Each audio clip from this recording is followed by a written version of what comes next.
Table spoon அளவுக்கு நெய் சேர்த்துக்கலாம். நம்ம ஒரு 2 டேபிள் ஸ்பூன் அளவுக்கு உலர்ந்த திராட்சை சேர்த்துக்கிறோம். ஒரு 3 டேபிள் ஸ்பூன் அளவுக்கு முந்திரி பயிர் சேர்த்துக்கிறோம். நம்ம 2 டேபிள் ஸ்பூன் பிஸ்தா சேர்த்துக்கிறோம். தேங்காய் ஒரு கைப்பிடி சேர்த்துக்கிறோம். ஒரு கைப்பிடி தேங்காய், 2 டேபிள் ஸ்பூன் வந்து உலர்ந்த திராட்சை, ஒரு 3 டேபிள் ஸ்பூன் வந்து முந்திரி பயிர், 2 டேபிள் ஸ்பூன் வந்து பிஸ்தா. இது எல்லாத்தையும் நம்ம நெய்யில் அழகாக வறுத்து எடுத்துக்கலாம். முந்திரி திராட்சைலாம் வரக்குள்ள மிதமான சூட்டில் வறுக்கிறது ரொம்ப நல்லது. அப்புறம் அழகாக வறந்துச்சு போதும். இது வறந்த வரைக்கும் இதை நம்ம எடுத்து வச்சிடலாம். நம்ம வறுத்து தனியாக எடுத்து வச்சிட்டோம். இருக்கிற கொஞ்சம் நெய் 300 கிராம் ரவை எடுத்து நம்ம இதை வறுத்து எடுத்துக்கலாம். இந்த ரவையை நம்ம அழகாக இதில் வறுத்து எடுத்துக்கலாம்.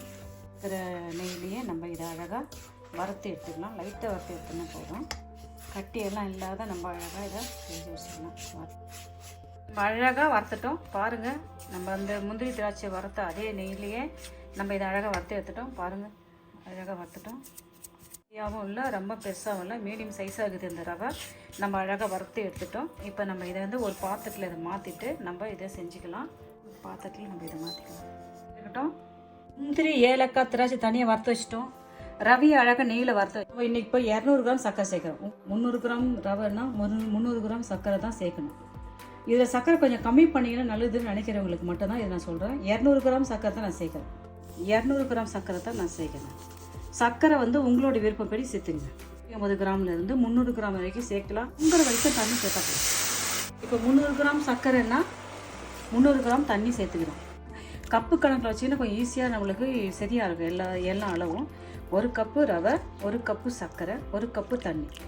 வாசனைக்கு ஏலக்காய் பவுடர் சேர்க்கலாம். இந்த வண்டியில் சுகர் ஃப்ளேவர் நல்லாயிருக்கும், வாசனை நல்லாயிருக்கும். இது கூட கொஞ்சம் சேர்த்துக்கலாம். ஏலக்காயை தட்டி சேர்த்துக்கலாம். நீங்கள் பண்ணணும். ஏலக்காய் பவுடரா, வண்டியில் சுகரா, ஏலக்காய் தட்டி சேர்த்துறீங்களா? நான் ஏலக்காய் ஒரு 4 ஏலக்காய் தட்டி சேர்த்துக்கிறேன். சும்மா ஒரு 1/4 ஸ்பூனு மிக்சியில் போட்டுக்கலாம். வாசனை நல்லாயிருக்கும். குட்டாக சோள மாவு 1 ஸ்பூன் எடுத்து வச்சுக்கிறேன். திட்டமாக கொஞ்சம் தண்ணி சேர்த்துக்கலாம். இதை கரைச்சி இதையும் சேர்த்துக்கலாம். நல்லா அழகாக கலந்துட்டோம். இதில் சேர்த்துக்கலாம் 1 ஸ்பூனு சோள மாவு. நம்ம இதை ஆட் பண்ணிவிட்டு இதை அப்படியே லைஸாக கொஞ்சம் கொதிக்கிட்டோம். உப்பு பாருங்கள், 2 விரல் எடுத்து சும்மா அப்படி போடணும். சர்க்கரை போட்டு எந்த ஸ்வீட் செஞ்சாலும் அந்த 2 விரலை பயன்படுத்தி கொஞ்சம் உப்பு அதில் ஆட் பண்ணிட்டீங்கன்னா ரொம்ப நல்லாயிருக்கும். அந்த நீங்கள் டேஸ்ட்டு கொஞ்சம் எக்ஸ்ட்ரா அழகாக தூக்கி கொடுக்கும், நல்லாயிருக்கும். கைவிடாத கிண்டிக்கலாம். கிண்டிக்கணும் போதும். இது வரைக்கும் ரவையை கொஞ்சம் கொஞ்சமாக போட்டு நம்ம இதில் அழகாக கிண்டிக்கலாம். ரவையை போட்டு நம்ம அழகாக கிண்டி எடுத்துக்கலாம். அழகாக போட்டுட்டு அழகாக ரவையை போட்டு நம்ம அழகாக கலந்துக்கலாம். அழகாக கலந்து விட்டுக்கலாங்க. எல்லாமே அந்த பாவில் நம்ம கலக்கிற மாதிரி கலந்து விட்டுக்கலாம். மிதமான சூட்டில் செய்யலாம். இதுக்கு வந்து அந்த அனல் வந்து கம்மி பண்ணிட்டா ரொம்ப நல்லது, எல்லாத்துக்கும் நல்லது. போட்டாச்சு. அழகாக இதை கிண்டி விட்டுக்கலாம். நம்ம வறுத்து வச்சிருந்த இந்த முந்திரி இது கூட சேர்த்துட்டு நம்ம அழகாக கிண்டி விட்டுக்கலாம். பாருங்கள் என்ன சூப்பராக ஒரு வாசனை வருது. நெய்யெல்லாம் சேர்ந்து இதெல்லாம் சேர்ந்து சூப்பராக ஒரு வாசனை வருது. அழகாக கிண்டி விட்டுக்கலாம்.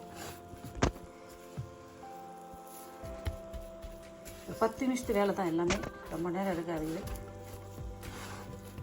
அப்படியே இதில் மீதம் இருக்கிற நெய் ஒரு 2 டேபிள் ஸ்பூனு எக்ஸ்ட்ரா சேர்த்துக்கலாம். நெய் சேர்க்கறது ரொம்ப நல்லாயிருக்கும். நெய் சேர்த்து நம்ம செய்கிற பொருள் குழந்தைங்களுக்கு நல்லா செமிக்கும். இது கொஞ்சம் அழகாக கைவிடாத நம்ம இந்த மிதமான சூட்டில் அழகாக இதை கொஞ்சம் கிண்டி எடுத்துக்கலாம். ஏற்கனவே நம்ம ரவையை வந்து வறுத்து தான் எடுத்துக்கிறோம், அதனால் ஒன்றும் பிரச்சனை கிடையாது. ஆனால் லைட்டாக இன்னும் கொஞ்சம் இதில் போட்டு நம்ம கிண்டுறதுனால நல்லது.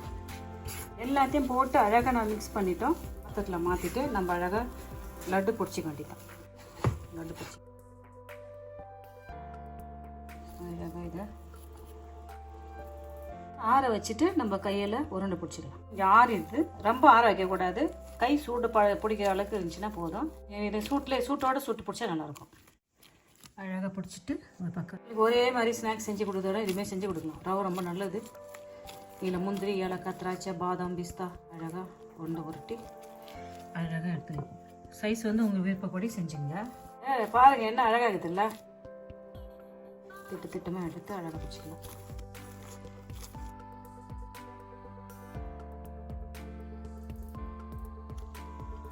அழகாக சூட்டோட சூட்டு அழகாக பிடிச்சி எடுத்துடலாம்.